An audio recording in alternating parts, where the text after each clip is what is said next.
જે ગુણવંત વસાવા છે ક્યાંક ને ક્યાંક ભારતીય જનતા પાર્ટીના સમર્થનમાં જતા રહે તેવો ડર એ આમ આદમી પાર્ટીને હતો। શું આ પોલિટિક્સના કારણે તેમને પ્રેશર કરવામાં આવ્યું અને શારદા ફાર્મની અંદર તે રાતે શું બન્યું હતું અને આની પાછળ ચૈતર વસાવા જવાબદાર હોવાની પણ વાતો ચર્ચાઈ રહી છે। આપ ઉમેદવારના મોત મામલે ચૈતર સામે પોલીસ ફરિયાદ થશે। ચૈતર વસાવાની પણ મુશ્કેલીમાં વધારો થઈ શકે છે। આપના ધારાસભ્ય ચૈતર વસાવાની એ મુશ્કેલી છે ફરી એક વખત વધશે। હજુ સુધી તમે અમારી ચેનલને સબસ્ક્રાઇબ નથી કરી તો અત્યારે જ ન્યૂઝરૂમ ગુજરાતને સબસ્ક્રાઇબ કરો, ફેસબુક અને ઇન્સ્ટાગ્રામ પર ફોલો કરો।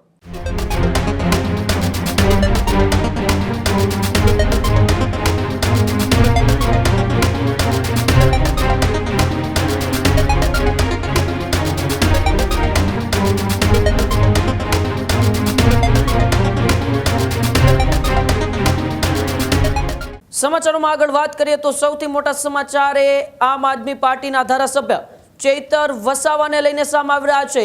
આપના ધારાસભ્ય ચૈતર વસાવાની મુશ્કેલી વધી શકે છે। જી હા, આપના ધારાસભ્ય ચૈતર વસાવાની વધી શકે છે મુશ્કેલી।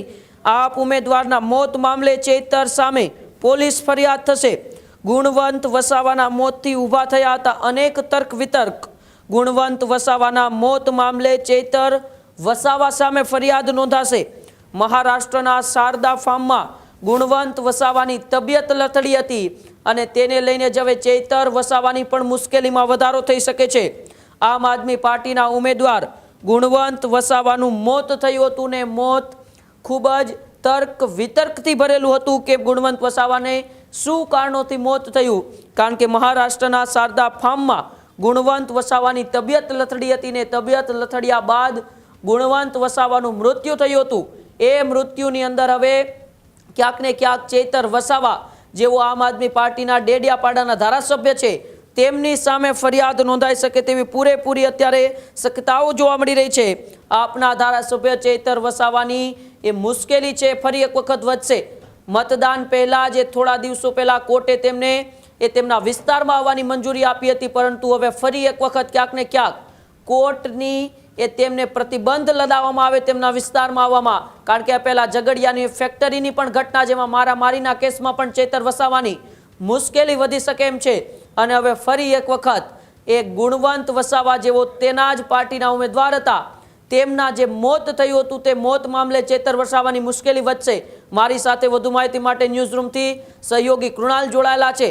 કૃણાલ, આમ આદમી પાર્ટીના ચૈતર વસાવાની મુશ્કેલીમાં સતત વધારો થતો જોવા મળી રહ્યો છે।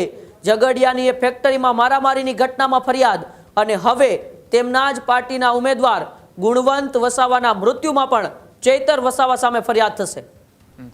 બિલકુલ, આખો ઘટનાક્રમ એ જ્યારે ચૂંટણીમાં ઉમેદવારો જાહેર કરવામાં આવ્યા ત્યારથી ચૈતર વસાવા વિસ્તારની અંદર આમ આદમી પાર્ટીને દમખમથી જીતાડવા માટેના એનકેન પ્રયાસો કરી રહ્યા હતા। ત્યાં ત્રિપાખિયા જંગ કરતા ભારતીય જનતા પાર્ટી અને આમ આદમી પાર્ટી વચ્ચે સીધો જંગ હતો અને આ જે ઘટના બની છે આ ઘટનાની વિસ્તારથી વાત કરીએ તો ગુણવંત વસાવા કે જેઓ પહેલા ભારતીય જનતા પાર્ટીમાં હતા ત્યારબાદ તેઓ આમ આદમી પાર્ટીમાં આવ્યા। આમ આદમી પાર્ટીમાંથી તેઓએ ચૂંટણી લડી અને ત્યાંથી જીત્યા।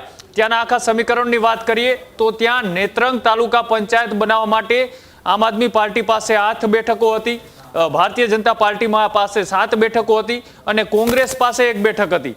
એટલે કે જે ગુણવંત વસાવા છે ક્યાંક ને ક્યાંક ભારતીય જનતા પાર્ટીના સમર્થનમાં જતા રહે તેવો ડર એ આમ આદમી પાર્ટીને હતો અને ત્યાં જે તાલુકા પંચાયત બનાવવાની વાત હતી આ તાલુકા પંચાયત બનાવવા માટે કોંગ્રેસ પાસે માત્ર 1 ઉમેદવાર હતા, આમ આદમી પાર્ટી પાસે 8 ઉમેદવાર હતા અને ભારતીય જનતા પાર્ટી પાસે 7 હતા। એટલે આમ આદમી પાર્ટીએ તમામ ઉમેદવારોને એ મહારાષ્ટ્રના શારદા ફાર્મ ખાતે છે તે રાખવામાં આવ્યા હતા, એટલે કે રિસોર્ટ પોલિટિક્સ કરવામાં આવ્યું હતું। આ રિસોર્ટ પોલિટિક્સ દરમિયાન એ ગુણવંત વસાવા છે કે તેઓની ત્યાં તબિયત લથડી અને તેમને શારદાની અંદર જ એક ક્લિનિકની અંદર એ નાની મોટી ટ્રીટમેન્ટ કરવામાં આવી। ત્યારબાદ વધારે તબિયત ખરાબ થતાં તેમને ત્યાં હોસ્પિટલમાં દાખલ કરવામાં આવ્યા અને ત્યાંથી તેમને 4-5 દિવસની સારવાર બાદ એ વધારે તબિયત ખરાબ થતાં તેમને મહારાષ્ટ્રના કોઈ નજીકના જિલ્લાની અંદર સારવાર આપવાને બદલે તેમને 3 થી 4 કલાકના બાય રોડ એ સુરત લાવવામાં આવ્યા। સુરતની હોસ્પિટલમાં તેમને દાખલ કરવામાં આવ્યા, ત્યાંથી તેમની તબિયત વધારે ખરાબ થઈ અને તેમનું મૃત્યુ થયું। એટલે કે આખી આ જે ઘટનાક્રમ છે તેમાં ગુણવંત વસાવા કે તેમના દીકરાએ પણ આક્ષેપો કર્યા છે। તેમના દીકરાએ કહ્યું છે કે આજ દિન સુધી મારા પિતાશ્રીને કોઈ પણ જાતની બીમારી નહોતી કે ન તો કોઈ એ દવા લઈ રહ્યા હતા.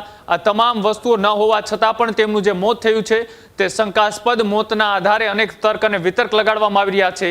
શું આ પોલિટિક્સના કારણે તેમને પ્રેશર કરવામાં આવ્યું અને શારદા ફાર્મની અંદર તે રાતે શું બન્યું હતું તે પણ અત્યારે ચર્ચાનો વિષય બન્યો છે. કેમ કે ચૈતર વસાવાને ડર હતો કે ગુણવંત વસાવાએ ભારતીય જનતા પાર્ટીના ખેમામાં જતા રહીએ તો નેત્રંગ તાલુકા પંચાયત છે તે ભારતીય જનતા પાર્ટી પાસે જતી રહે.